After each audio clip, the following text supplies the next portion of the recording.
எந்த ஒரு ஏடிஎம்மையும் பயன்படுத்துங்கள், தங்க நாணயங்களை வெல்லுங்கள். நிச்சயமாக தங்களுடைய களத்தில் 100% அதிகளவான ஆசனங்கள் வரும்போது எங்களுக்கு கிடைக்கும் பட்சத்தில் நாங்கள் இந்த காலம் சொன்னால் ஒரு பிரதேசங்களில் நீங்கள் முக்கியமாக போட்டி போடுவீர்கள் என்று சொல்லப்படுது.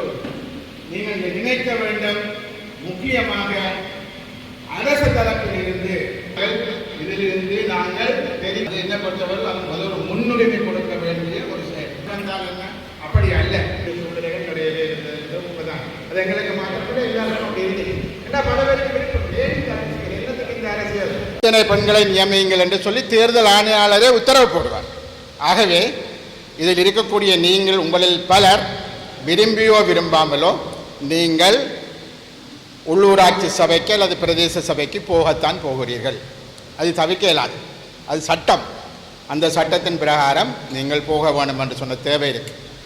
நாங்கள் இளைஞர்களுடைய பிறப்புச் சான்றிதழ் கொடுத்தது தவறு என்ற அடிப்படையில் சில சபைகள் தற்காலிகமாக இப்பொழுது நிறுத்தப்பட்டிருக்கிறது. நாங்கள் நீதிமன்றம் போயிருக்கிறோம். அநேகமாக வெள்ளிக்கிழமையோ இல்லை என்று சொன்னால் திங்கள் செவ்வாயிலையோ எங்களுக்கு சாதகமான தீர்ப்பு ஒன்று வரும் என்று நாங்கள் எதிர்பார்க்கிறோம்.